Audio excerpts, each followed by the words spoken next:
Hello, everyone. Thank you for joining today. It's a great pleasure to be here, to be a part of B2B Day virtually, and to spend some time with you to hopefully inspire you with some of the winning work from Cannes Lions in 2021.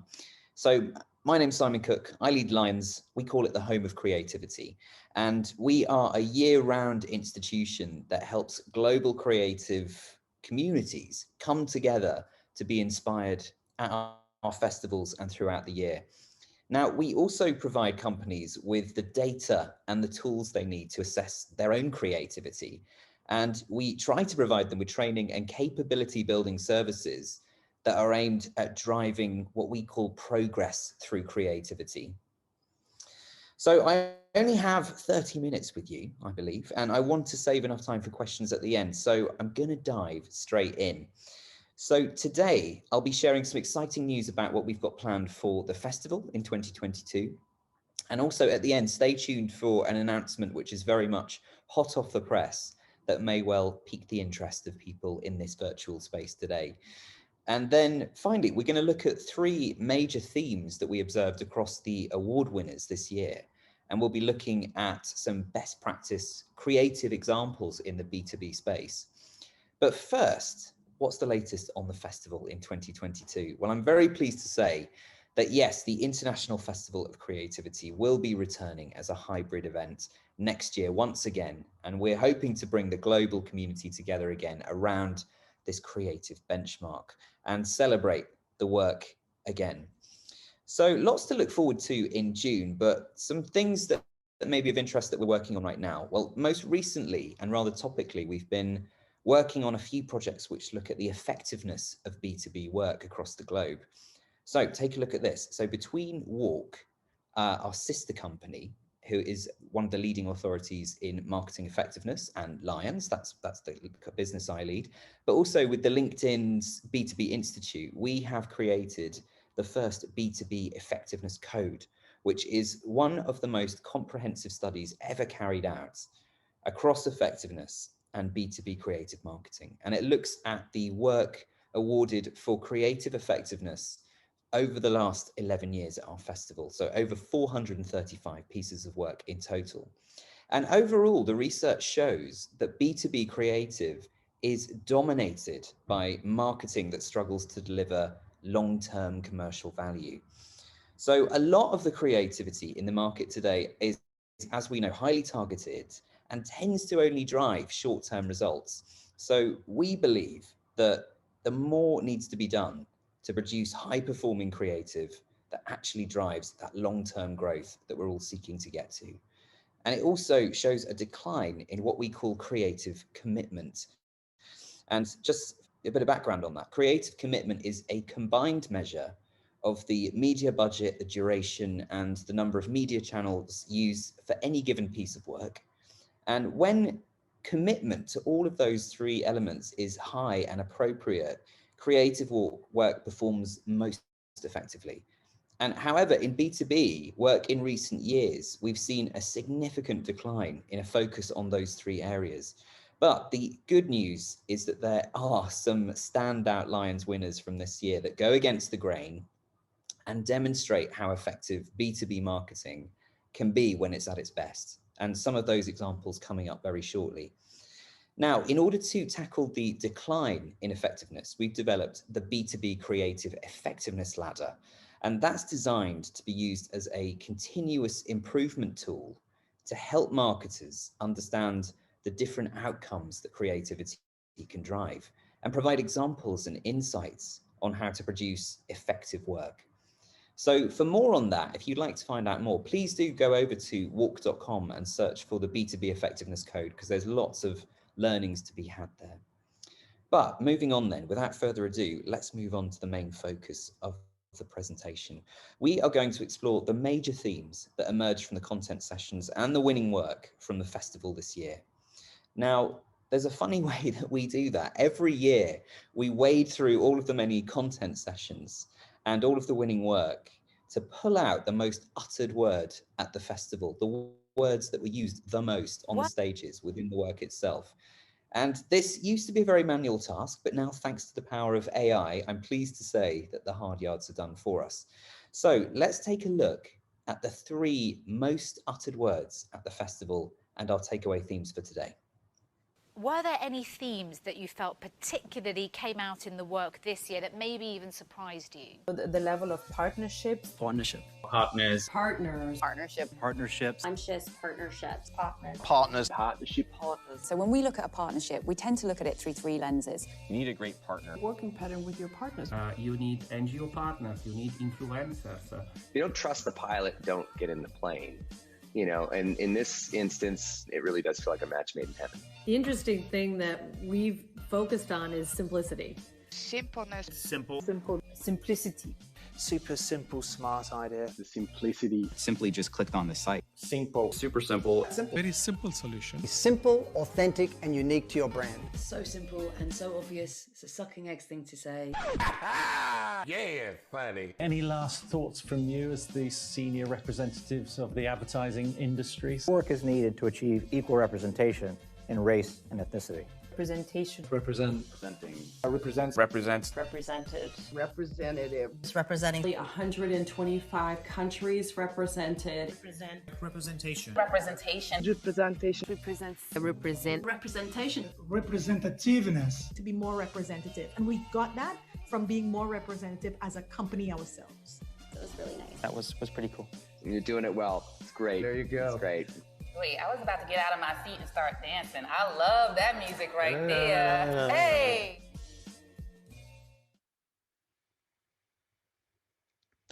So there we go. Did you catch that? I mean, hopefully you did. So the 3 themes that emerged were, of course, partnership, simplicity, and representation.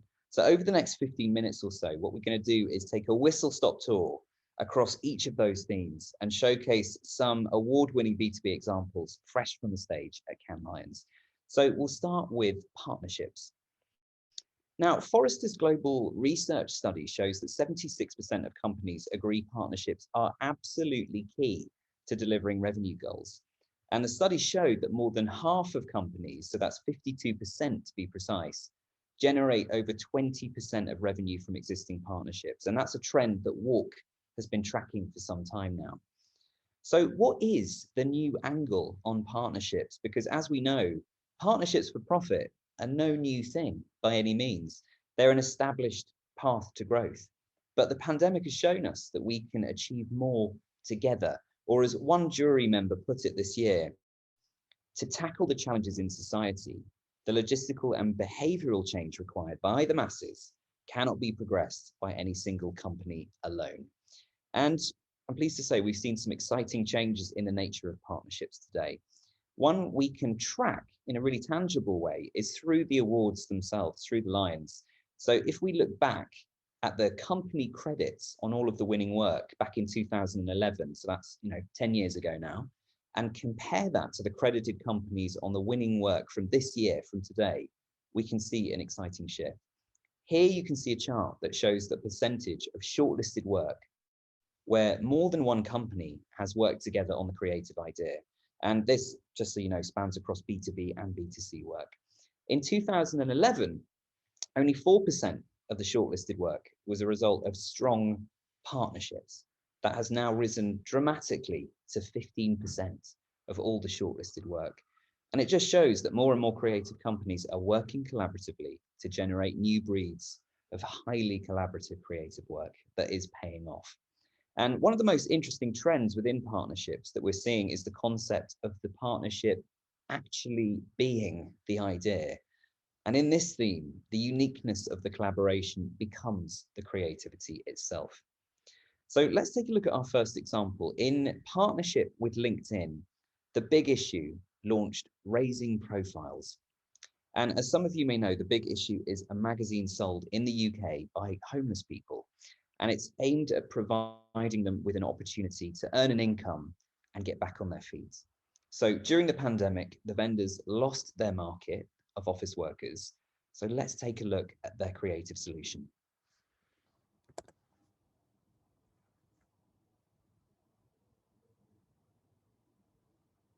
Big issue. The big issue is a UK magazine sold on the streets by people in need to provide a positive alternative to begging. We try to elevate those less fortunate in the eyes of society. Here's you folks. But then everything changed. We went from selling 80,000 magazines a week to 0. We needed a big change in our business. We recreated the vendor sales model online, and we chose to do it on LinkedIn because that's where 70% of our vendors' former customers were. Cross-referencing workplace locations on LinkedIn, we found people who worked near where our vendors used to sell, and we recreated that neighbourhood digitally. So the vendors could reconnect with the same professionals who used to walk past them every day.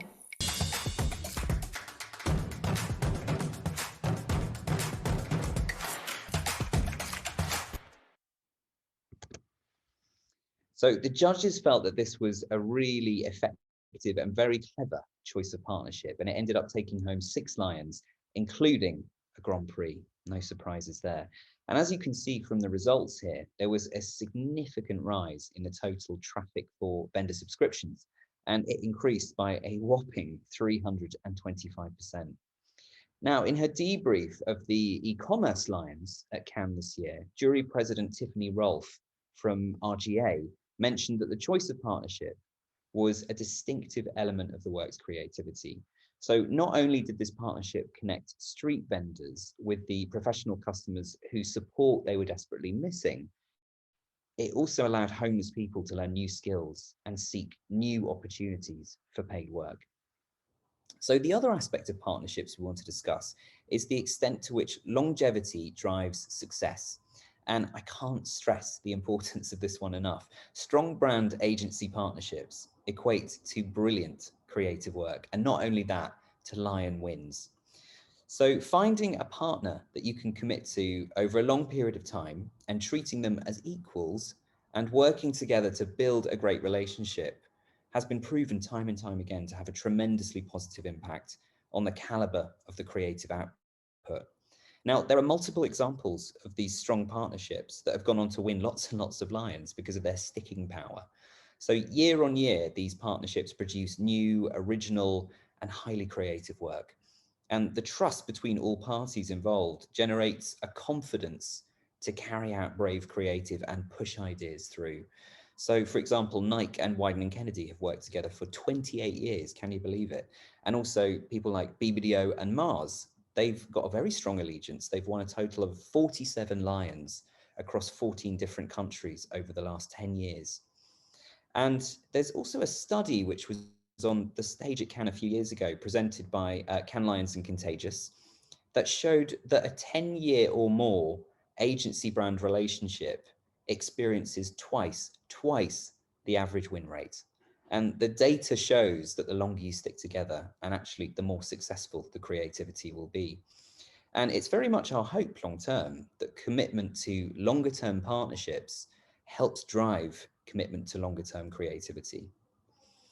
So that drives the question, I guess, are you thinking about how you're investing in your agency brand relationships in order to build that trust and mutual respect where ideas can truly thrive and flourish? And not just in the short term, but for the long haul. So through thick and thin, I think that's what we're talking about really. Now, one of the questions this generated on the stages at Cannes this year was, are we all thinking laterally enough about the brand partnerships that we can create? And do we need to think more and a bit more innovatively about the companies that might sit outside of the norm that we could be collaborating with? So that's partnerships. Next up, simplicity. So why is simplicity so important right now? Well, perhaps it's because we're living in a very noisy, very complex world right now, which is an understatement to say the least. Anything we can do to contribute to making our lives easier or more convenient or less daunting will have a really positive payoff. So the winners this year used simplicity to achieve cut-through, and the entries really showed stellar examples of how it translated into the bottom line. So we know that because simplicity carries salience, and salience drives sales. You'll notice that even the biggest, most complex organizations in the world right now are focusing almost exclusively on simplicity. And in her CMOs in the Spotlight session at Cannes Lions Live this year, the Global Chief Marketing Officer at General Mills, that's Deborah Wall, explained how a laser-sharp focus on solving just one problem can create an extraordinary impact. And the evidence for simplicity is really strong. So analysis by Millward Brown of their link test database demonstrates that communicating a single message works most effectively. In fact, in a test, they showed that the chance of recall for one message is 100%. For two messages, it dramatically shifts to 65% and starts to decrease from there, which, you know, makes me think of that old adage: if you throw one tennis ball to someone, they'll catch it. Throw many of them, and there's a chance they'll drop them all. So for the first piece of advice in the search for simplicity, we've got to go back to basics. And it's an approach that really shone through in the winning work this year at Cannes. So all hail a bit of a renaissance, all hail the return of the single insight. So many pieces of work this year really honed in on a one powerful single insight, which resonates with many. And here's a piece of work that really exemplifies that in practice. So the brief for this piece was to develop a safety proposition and a communications platform that can be executionally rolled out across a global business. And it needed to have cut through, but they'd failed in the past to get everyone's attention in a number of attempts before. So what they did, they made it simple. They stripped it back. Let's take a look. When you're one of the world's biggest construction companies, safety means more than just reputation. Been involved in a project where there's been fatalities. For something like that to happen on a site is tragic, and the site's never the same. But sometimes the more noise you make, the less people listen. The messaging and the way we communicate safety to the workers is very messy. It's very inconsistent, and we felt it was very, very ineffective. So in January 2018, the task was set. Unify all safety communications with one creative idea that resonates with Lendlease's thousands of office and construction workers.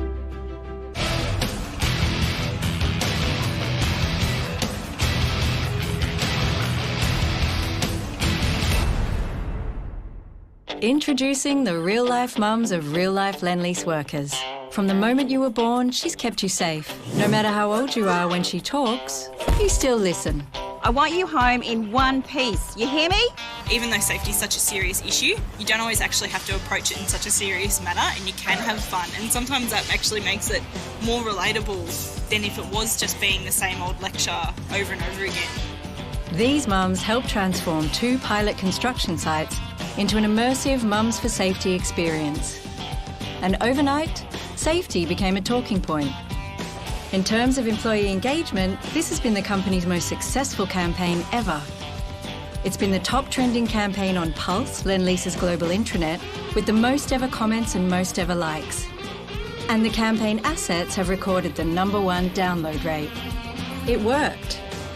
6 months after launch, the rate of critical incidents across Lendlease's Australian operations had declined by 27%, which was 9 times the decline of only 3% in the global business as a whole.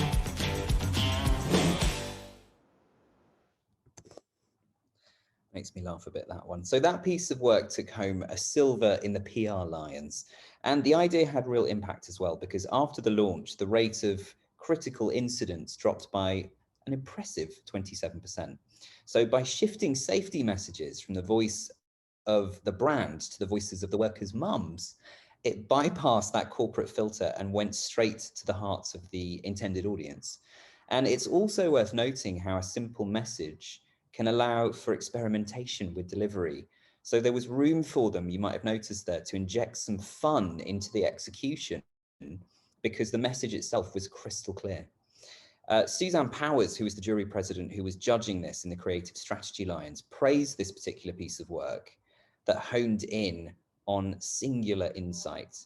And the fact that they used humor as well to create a bit of laughter is interesting in and of itself, because newsflash, people are ready to have fun again in advertising. You know, that silliness, that zaniness that we experienced during the 90s and early noughties, that's coming back.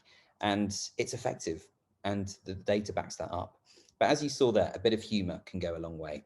So what can we take away from this particular theme? You or we need to be ruthlessly simple about your message, because the research shows that the simple message will stick with people for longer.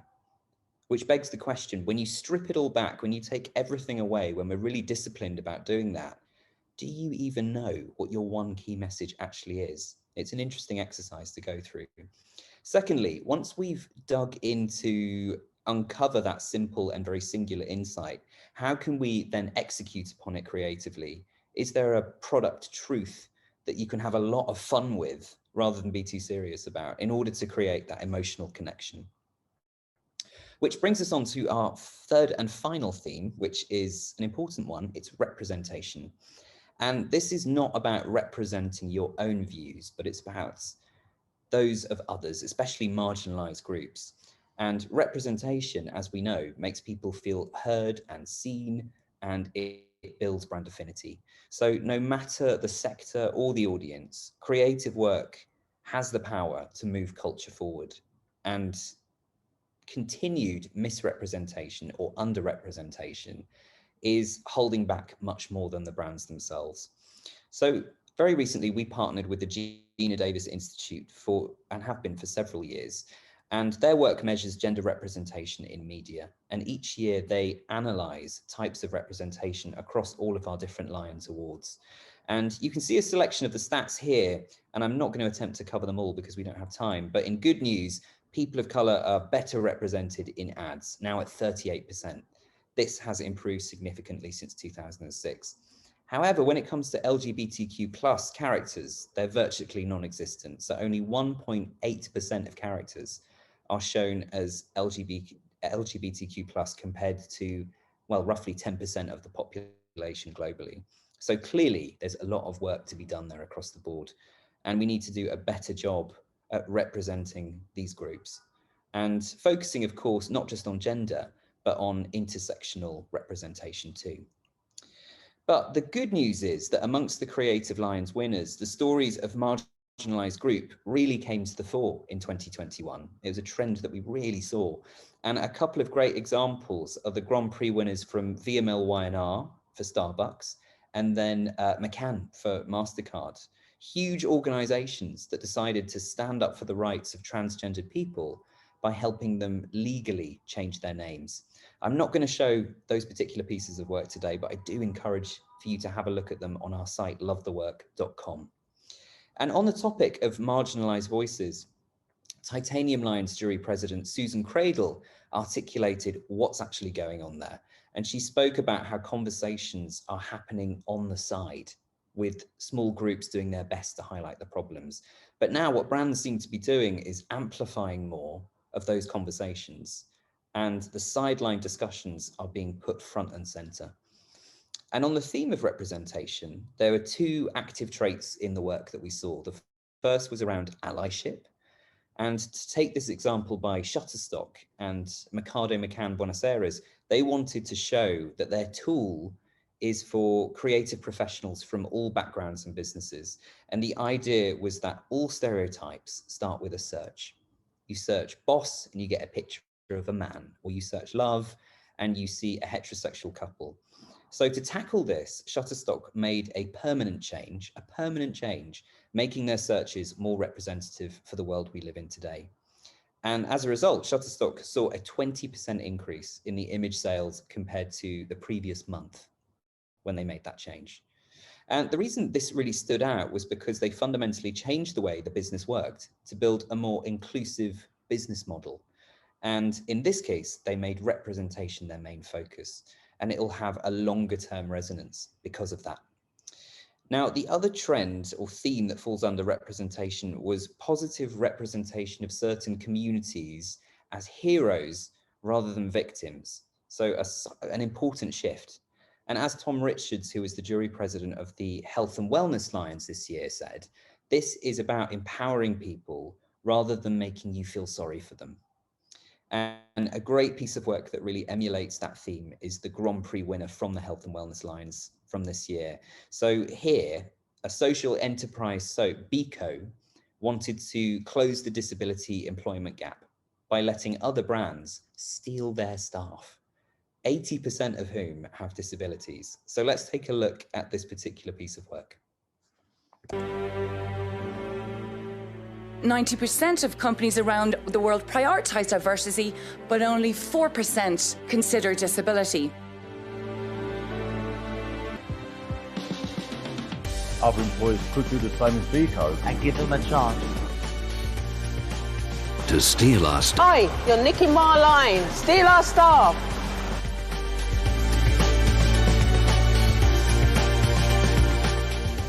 That's why you'll find us and our CVs on Beko soap packs across the UK. The 3 factory workers hold up soap bottles with their faces on. You're a handsome man, Michael. Thank me.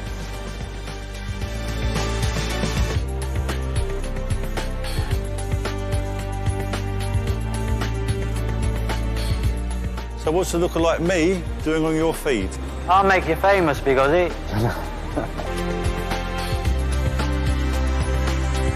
Just need that chance and it could change someone's life completely. I hope more companies try employers like Beko. Great stuff. So look, of all the results, the biggest win was that over 40 potential employers contacted Beko to inquire about hiring its staff. So overall, representation is highly nuanced, it's multifaceted, and of course it's intersectional.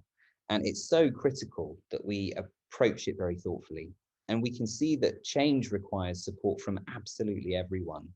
But can we flip it? Can we start to flip it? Can we mobilize the majority to start to support the minority? And then finally, when we present others, how can we make sure that we present them positively as heroes rather than victims? So look, there we have it. That's the importance of partnerships, simplicity, and representation, with examples taken from many different lines of awards, some of them relatively new to our Pride. And with all of that in mind, I want to bring you back to that announcement that I mentioned earlier. And speaking of adding new lions to our Pride, I am delighted to share with all of you, especially with all of you, that in 2022, we will be introducing a new award to our Lions lineup. And that award is, drumroll here, the Creative B2B Lions. Now, look, over the past couple of years, we've spoken to the B2B community who have made it known that although they could enter their work and be awarded elsewhere, they felt there should be a dedicated home for B2B work at Lions, and a new benchmark that will be introduced and help everyone collectively raise the creative bar and establish what best practice looks like for creative and effective B2B work for today and for tomorrow. And over the past few months, we've been in deep conversations with industry leaders across the B2B space, including some of the organizers of this event, to design a lion that serves the type of work being created today. So with the input of these experts, we were able to curate a set of categories and a judging criteria and a definition that we hope will really speak to this particular community. So an enormous thank you to the B2B Institute and to Tom Stein and to many other collaborators who gave up their time to give very thoughtful advice on how we can bring that to market. So watch this space. We are very excited to see the winning body of work, which will emerge from the inaugural Creative B2B Lions in 2022. So right, I'll stop there. There you have it. Those are our 3 themes, the winning B2B best practice examples of the year and the latest of what's to come in 2022. Hopefully, you can take home some insight and inspiration away with you today and apply it to your own creativity going forward. Thanks again for your time and happy holidays, everyone. Hey, Simon. Hello, how's it going? How are you? This is well. so exciting. So yeah, we're very, very excited about it. Yay. It's going to be a real game changer. We are, my team just like adores Cannes Lions International Festival of Creativity, and we use it for inspiration in our work all of the time. So thank you for adding this new category. This is awesome. And I'm already thinking about what Deloitte and the Green Dot Agency might enter. It's very exciting. So 2 questions for you. Sure. Who are going to be the judges of this new B2B Lion? Well, yeah, that's a really interesting one. It's really important to us that the judges, and it's probably going to be made up of about 10 people, if we're honest, completely multidisciplinary. So we'll have clients in the room, we'll have people from the agency side, maybe even some media or PR people, but also some B2B practitioners and B2B specialists. You know, much like any working team out there right now, that diversity is so important to the conversation. And we're starting to recruit for judges right now. So if there's anyone out there who wants to put their hat in the ring, by all means, get in touch. And can you give us any specifics around criteria for those beyond?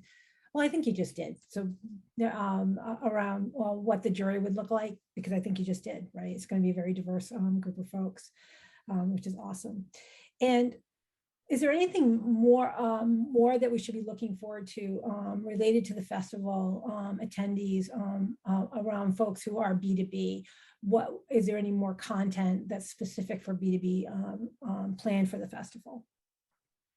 Yeah, I think the important thing with this one is that it's not just an award, it's just not an isolated entity. You know, when we've introduced very specific awards in the past, like when we introduced the health and wellness line, for example, that worked best because a whole community got behind it and they started to create their own presence at the festival. So it's as much about the ecosystem that we're trying to create here for B2B marketers and for B2B agencies as it is for the accolade itself. So I encourage people to really watch this space, get behind it. And even if you're not judging it or entering it, engage with us because we want to be able to bring the community together in order to have those really important discussions.